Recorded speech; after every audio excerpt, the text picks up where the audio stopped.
Bonjour et bienvenue à cette toute nouvelle émission, La Parole vivante. Mes amis, j'ai une question pour vous.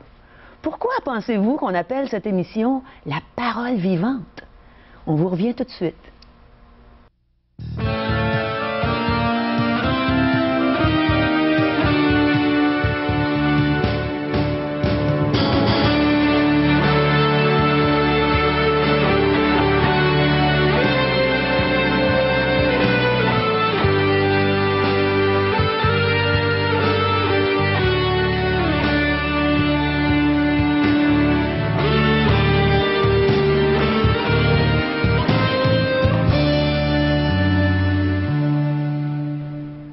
Chers amis, on est tellement heureux de débuter cette toute nouvelle série d'émissions et on sait que ça va vous plaire. On vous remercie de vous être joints à nous. Et aujourd'hui, vous allez voir, il y a plusieurs choses qu'on va vous présenter en peu de temps. On va entendre de beaux chants et des témoignages vivants. Et on va recevoir des enseignements de la parole de Dieu, de la parole vivante, comme le dit le titre de notre émission. On va voir aussi des reportages bien intéressants. D'une semaine à l'autre, vous allez voir des reportages qui vont vraiment toucher vos cœurs, je suis certaine de ça. Et on va être témoins de plusieurs événements spéciaux qui se passent ici au Québec. Et premièrement, j'aimerais vous donner aussi nos coordonnées, parce qu'on veut que vous nous rejoigniez, on veut entendre vos commentaires, vos questions. Alors, vous pouvez nous rejoindre par téléphone au 877-l'Espoir, c'est-à-dire 1-877-537-7647, ou par notre site web, qui est le www.espoir.ca. Et je suis tellement heureuse de ne pas être seule pour faire ces émissions. J'aimerais vous présenter mon coéquipier. C'est le pasteur évangéliste Régent Joly. C'est un bon ami à moi. Et Régent, tu as quelque chose à nous offrir, je pense. Les gens qui veulent nous contacter via Internet ou par téléphone pourront faire la demande de cette littérature. Questions fondamentales par J. Blanchard. Questions existentielles. Alors, les grandes questions que nous nous posons au sujet de qui sommes-nous, qui suis-je, qui est Dieu, Dieu parle-t-il encore? Si oui, comment? Alors, voilà les questions. Et en plus, on a un évangile de Jean. Ça, c'est une portion de la Bible, un livre du Nouveau Testament, l'évangile selon Jean, qui va nous rapporter les enseignements du Seigneur Jésus-Christ. Alors, ils peuvent en faire la demande. C'est gratuit. C'est un cadeau que l'équipe Parole Vivante vous offre. Alors, faites-en la demande. On aime ça, faire des cadeaux, nous. Oui, on aime ça. Pourquoi? Parce qu'on a connu le grand cadeau de Dieu.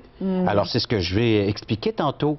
Alors, dans les prochaines minutes, d'où vient ce titre de l'émission Parole Vivante? Elle n'est pas de nous, mais c'est une pensée venant de Dieu, notre Créateur. Alors, Bible en main, je vais vous expliquer d'où vient cette expression Parole Vivante.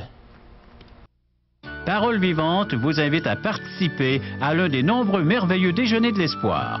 Ces déjeuners ont lieu dans plusieurs restaurants réputés de la région et vous sont offerts gratuitement. Venez entendre le témoignage d'une vie transformée par la puissance de Dieu. Pour connaître les détails concernant l'endroit, la date et l'heure pour votre région, composez le 1-877-537-7647 ou notre site web www.espoir.ca.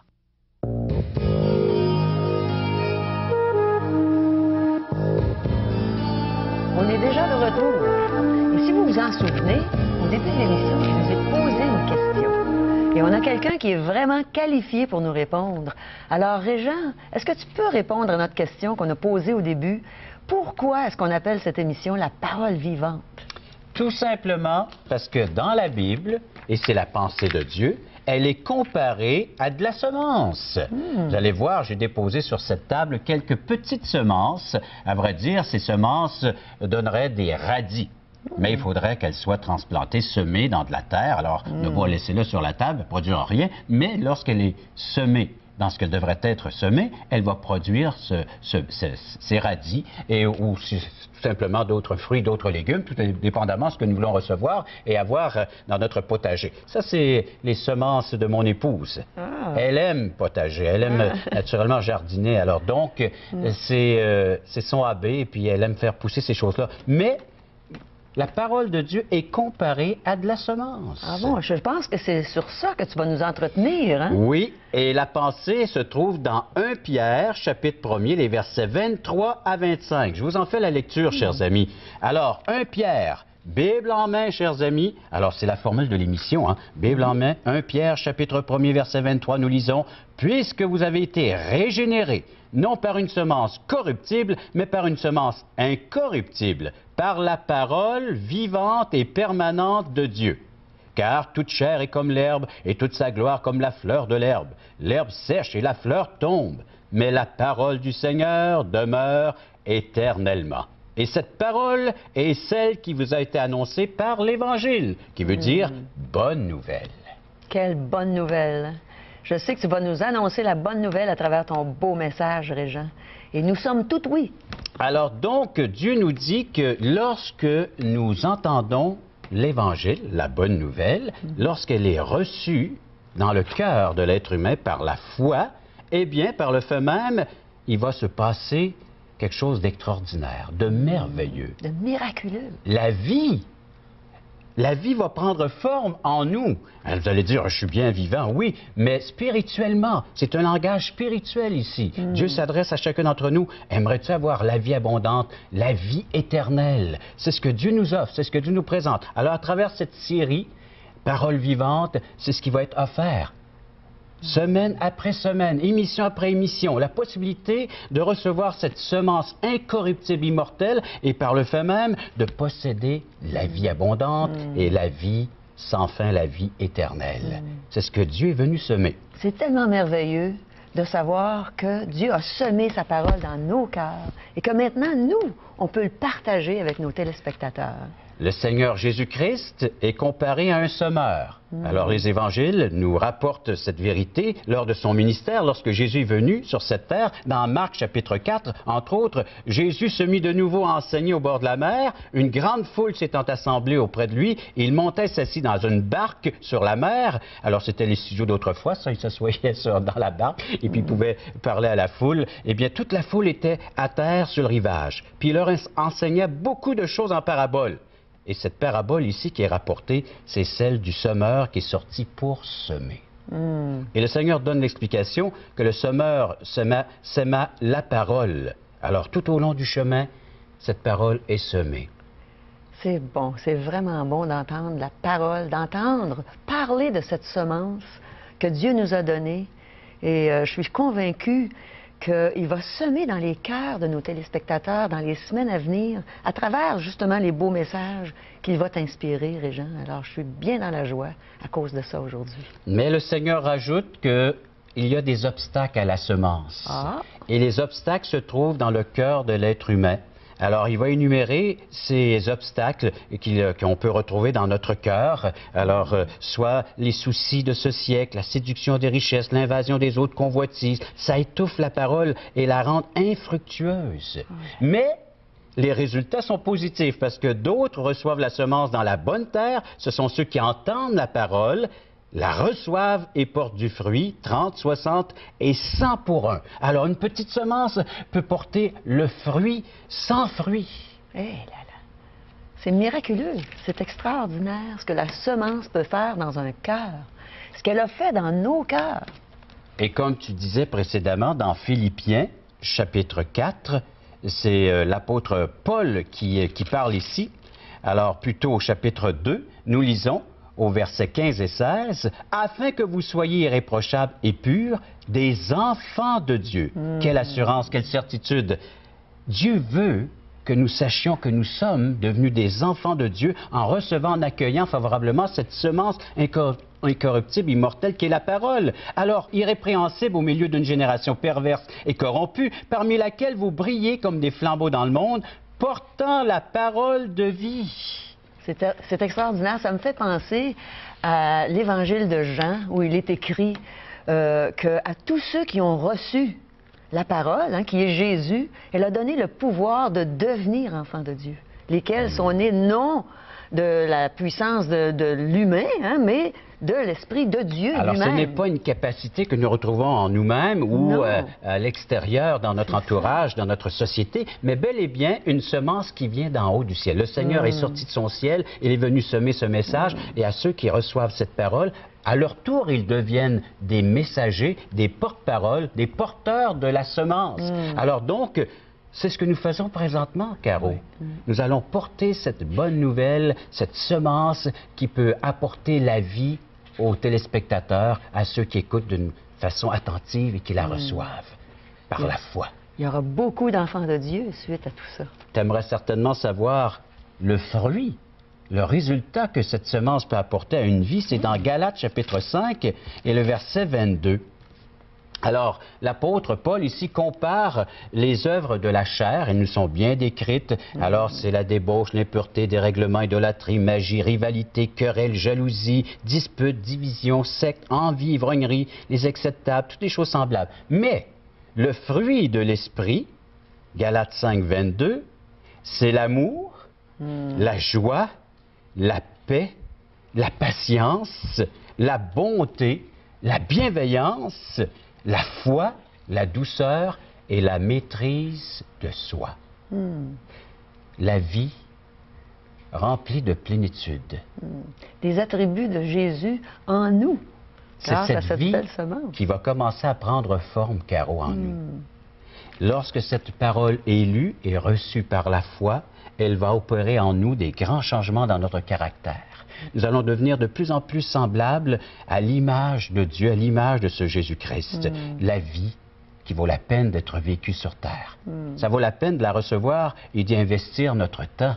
Alors, quelques minutes par jour, à lire, à méditer cette parole, voilà ce qu'elle peut nous apporter. Tous les gens sont à la recherche. Qui n'est pas à la recherche du véritable amour? La joie, la paix. Le faire du bien, la foi, la douceur, maîtrise de soi. On aimerait bien se contrôler dans certaines situations dans la vie. Hein? Ben, le Seigneur dit que, voilà, celui qui reçoit cette parole, l'Esprit de Dieu vient habiter, donc la personne de Dieu en nous, et par le fait même, elle va s'exprimer par ce fruit, ce résultat. Ah, que c'est beau. Une nouvelle vie qui prend forme. Ah, c'est merveilleux. Les attributs de Jésus en nous, ça me dépasse, ça surpasse mon intelligence et c'est tellement bon de savoir que, en lisant sa parole et en la méditant, on peut s'approprier ces choses que Dieu nous donne par la présence, par sa présence en nous, par son esprit. Alors, combien de gens essaient présentement de changer leur vie, de transformer? Oh, ils ont certains changements, mais est-ce que c'est vraiment durable? Alors ici, que Dieu, ce qu'il nous offre, c'est une vie complètement nouvelle, qui n'a aucun rapport avec celle-ci, là. C'est tout à fait une vie à part de la mienne. Il vient la semer, il vient la déposer, et elle prend forme, et elle porte son fruit. En sa saison, nous dit même les Saintes Écritures, les textes. Alors, que faut-il faire? Bien, il faut désirer ardemment la recevoir. Il faut demander à Dieu. Alors, on peut recevoir cette parole et cette vie que Dieu offre tout à fait gratuitement. Ah, c'est merveilleux. Alors, sans la mériter, sans vouloir la gagner, c'est un don gratuit, nous dit Dieu. Alors, elle est à la portée de tous et chacun. C'est à nous, il va sans dire, de commencer à la lire, cette parole, la recevoir, d'y croire, la parole de Dieu, la parole vivante. Et elle vit en nous. En nous qui sommes des enfants de Dieu, la parole de Dieu vit en nous et c'est merveilleux. Et je pense que ce serait vraiment agréable en ce moment, afin de méditer tout ce beau message que tu viens de nous apporter, Régent, d'entendre un beau chant. Je crois que vous allez être d'accord avec moi qu'à travers ce chant, on médite ce qui a été prêché et on peut se l'approprier pour nous. Cette parole vivante est pour nous, elle est pour vous. Alors écoutons ce beau cantique.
avec Régent. Et j'ai eu la bonne idée de lui demander de partager son témoignage avec nous. Et je trouvais ça tellement intéressant. Et j'ai réalisé qu'on avait tout enregistré ça. Alors, je vous invite à écouter ce clip avec nous. Je pense que vous allez être très édifiés, vous allez aimer ce que vous allez entendre. Alors, écoutons Régent donner son témoignage. La parole de Dieu est vivante et elle vit en moi. À notre prochaine émission, je vais vous raconter comment il se fait que la parole de Dieu vit en moi.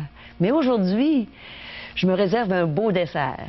C'est Régent qui va nous raconter comment la parole de Dieu vit en lui. Régent, est-ce que tu es prêt à nous raconter ce que Dieu a fait pour toi? Je tiens à te remercier, Caro, de me permettre de partager avec les téléspectateurs mon histoire. Une belle histoire d'amour qui a commencé en 1975 avec la parole de Dieu. Que s'est-il passé dans ma vie en 1975? On m'a remis en cadeau un livre, une Bible, et on m'a dit, lis ce livre, tu vas y trouver le bonheur. Est-ce que tu l'as lu tout de suite? Ou...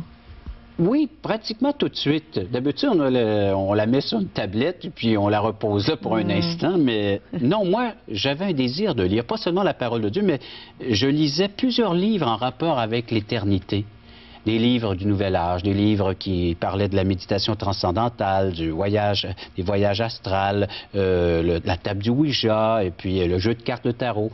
Depuis 3 ans, là, avant d'avoir le livre des livres, je cherchais. Ouais.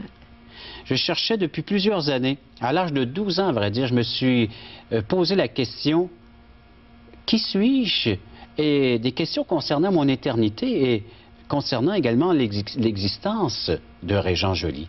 Oui, l'existence humaine, l'existence en général, mais mon existence. Qu'est-ce qui a fait que je me suis posé cette question? C'est un accident qui est arrivé dans la maison, dans le foyer paternel.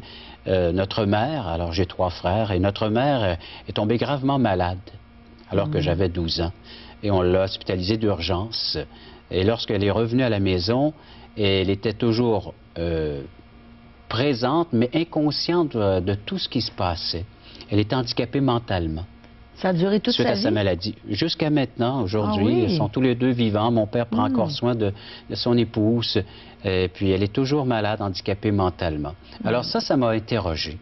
Je me suis dit, en voyant ma mère arriver, puis étant privée de ses caresses et son amour maternel, alors je me suis dit, c'est ça la vie, ça va être long, même très long. En résumé, ma vie était venir au monde, être malade, dans le contexte, c'est ce que je vivais, Oui. et mourir. Naître pour souffrir et mourir, ça n'a aucun sens. Quel âge avais-tu à cette époque-là? 12 ans. Ah là là. Et là, je me suis pas seulement questionné, mais je me suis mis à questionner mon entourage. Je suis allé voir mes copains. Les copains m'ont dit, arrête de t'en faire avec ces questionnements au sujet de la vie puis de l'existence. Amuse-toi, profite de la vie. Alors, j'allais m'enfermer dans ma chambre. Je retournais dans la maison paternelle. J'avais ma chambre au 2e. Et puis là, je méditais là-dessus. J'écoutais de la musique. Je lisais beaucoup de livres. Les livres en rapport avec ce questionnement. J'interrogeais également les adultes de mon entourage, mais personne ne pouvait me donner une réponse qui pouvait apaiser cette soif, le désir de connaître autre chose de la vie que la souffrance et la mort, ce qui m'entourait. Ouais.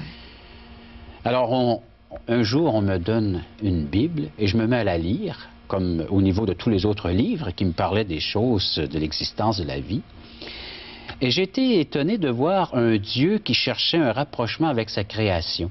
Le texte qui m'a touché, c'est l'Évangile de Jean, chapitre 3, verset 16. Je peux vous le citer de par cœur. Tu as commencé par Jean? Oui, j'ai commencé par l'Évangile de Jean. Ah, c'est intéressant. Et l'Évangile de Jean, j'ai découvert que c'était l'Évangile qui nous parle de l'amour de Dieu envers sa création. Et Jean 3,16 précise, « Car Dieu a tant aimé le monde qu'il a donné son Fils unique afin que quiconque croit en lui ne périsse point, mais qu'il ait la vie éternelle. » Je trouvais que la Bible me parlait avec assurance des choses concernant l'éternité. Ouais. Des fois, on dit, personne n'est venu nous dire ce qu'il y a après la mort. Mais maintenant, je peux vous dire que c'est faux, ce genre de raisonnement. Quelqu'un est venu nous le dire. Et le quelqu'un, c'est nul autre que Jésus. Jésus est venu de l'au-delà, il est venu de l'éternité, il est venu ici-bas sur cette terre, il a pris une forme semblable à la nôtre, une forme humaine, et puis il nous a dit comment nous préparer pour notre éternité. Ouais. Et comment ça va se passer de l'autre côté, lorsqu'on va rencontrer notre grand Dieu. Et ne pas attendre ce moment crucial. Et Alors, tu as tout compris ça à ce moment-là? oui. Ah, Oui, c'est à ce merveilleux. moment-là, et même dans une nuit, je devrais dire, une nuit unique. D'habitude, on a des nuits blanches, mais cette nuit-là, en juin 1975, c'était une nuit de ténèbres. C'était la noirceur. J'ai découvert l'être que j'étais en rapport avec Dieu, un être pécheur. Pas seulement pécheur, un être perdu, c'est-à-dire séparé de Dieu à cause de mon péché, que j'avais offensé Dieu. J'ai confessé mon péché, qu'il y avait des noms. Pour une des rares fois, je pouvais appeler mon péché par leur nom, c'est-à-dire l'égoïsme, également l'indifférence à son amour, à sa manifestation d'amour envers sa création, dont j'en suis. Et puis, j'ai confessé ce péché sous ces formes qui étaient là dans ma vie. Et j'ai dit, pardonne-moi. Et Dieu t'a convaincu de tout ça par sa parole, par la Par sa lecture. parole, par ce verset entre autres. Parce que le verset dit, car Dieu a tant aimé qu'il a donné son Fils afin que quiconque croit en lui ne périsse point. J'étais sur une voie, un chemin de perdition. Et c'est ça, la perdition, c'est d'être séparé d'avec Dieu. Ouais. Alors, il a fallu que je rebrousse mon chemin, que je m'en détourne de ce chemin où je m'étais enlisé, et puis de prendre ce chemin, cette route que le Seigneur m'offrait, de le suivre, de marcher avec lui. Ah là. Et c'est la décision que j'ai prise cette nuit même, d'accepter Jésus comme mon sauveur, que c'est lui qui avait tout payé la dette de mon péché. Il y a un texte qui nous dit dans Romains chapitre 6, verset 23, « Le salaire du péché, c'est la mort. Ouais. Christ est mort à cause de mes péchés. Le salaire du péché, c'est la mort. Christ a payé ma dette. Mais le don gratuit de Dieu, c'est la vie éternelle en Jésus-Christ, notre Seigneur, et j'ai reçu ce don gratuit. » Cette nuit-là. Oui. Et là, c'est devenu vivant en moi, ça a pris forme en moi. Il est venu habiter par son esprit, il m'a affirmé que j'étais devenu son enfant ce soir-là, que je pouvais bénéficier des soins d'un père, un bon père, Père céleste, qui a un cœur d'une mère aussi, soit dit en passant. Tu avais quel âge, là, finalement, rendu là? 21 ans. 21 Alors, tu ans, vois, ça a pris 12 ans, tout le ce temps-là. questionnement, puis à 21 ans, après qu'on m'ait remis une Bible, je me suis mis à la lire, mais cette nuit-là, elle est devenue vivante en moi. Elle a pris forme. Elle m'a donné l'assurance, elle m'a donné la certitude que j'étais un enfant de Dieu, je pouvais bénéficier de Dieu en tant que Père, de tous ses bons soins, que mes péchés étaient pardonnés, que la dette de ce péché était réglée une fois pour toutes. Jésus-Christ avait tout payé à la croix pour moi et que maintenant j'avais un accès qui était maintenant auprès de mon Père Céleste. En tout temps, je peux bénéficier de cet accès. Suite à ça, Moi qui n'aimais pas trop les études, je faisais une carrière radiophonique, alors j'avais choisi de devenir, j'étais un artisan, moi j'étais un artiste, hein, à l'âge de 17 ans, j'avais choisi de devenir un animateur de radiophonique et puis de rencontrer plusieurs artistes, plusieurs vedettes. Ça n'a pas donné dans ces années 70, on ne s'est pas connu alors que j'étais animateur de radio. Par la suite, je suis devenu lecteur de nouvelles, toujours pour les stations de radio, pour les réseaux radio. Et puis, mais en 1977, j'ai quitté le domaine radiophonique plein temps pour aller étudier la parole de Dieu. Alors, des cours en théologie, des cours bibliques. Alors, pendant 3 ans, j'ai suivi l'étude de la parole. Et aujourd'hui, ben, j'exerce les fonctions de pasteur à une église dans la région de Québec. Après avoir été auparavant assistant pasteur, mais là, je suis responsable d'une église dans la grande région de Québec. En passant, je t'ai entendu prêcher plusieurs fois et je peux dire qu'on est béni par la parole de Dieu. Il se sert de toi comme un instrument de son amour pour instruire son peuple, puis merci, pour attirer les gens à lui. Par son amour. Et ensuite, bien, ce fut le retour à la radio, mais maintenant pour annoncer uniquement la bonne nouvelle, l'Évangile. Ah, c'est bon. J'ai laissé les mauvaises nouvelles à mes confrères de travail. Et maintenant, on a des mauvaises, moi, je m'en vais annoncer, je me consacre à la bonne nouvelle. On a des bonnes nouvelles pour les gens maintenant. Hein? Oui. Ah, c'est merveilleux. Eh bien, merci, Régent, pour ce beau témoignage. C'est évident que la parole de Dieu est vivante dans ta vie.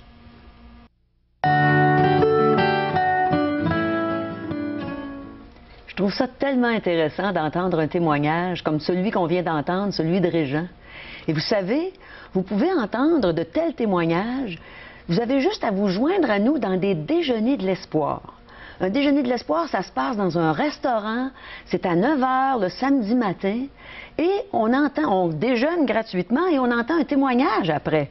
Alors, je vais vous donner 2 dates, une date, c'est-à-dire mes 2 endroits où vous pouvez aller à des déjeuners, assister vous-même à un déjeuner de l'espoir. Alors, le 23 avril, à 9 h, au restaurant Le Normandin, au 50-21 boulevard du Jardin à Orsainville, et la même date, à 9 h, au restaurant Pizza Royale, 780 rue Commerciale à Saint-Jean-Chrysostome. Il faut que vous alliez dans un déjeuner de l'espoir, vous allez aimer ça. Alors, merci Régent, merci pour la parole vivante qui nous a été partagée aujourd'hui. On a aimé ce temps avec toi et on a hâte à la prochaine émission. Alors, joignez-vous à nous, merci d'être parmi nous, on vous aime et on vous souhaite une belle journée. Bye bye.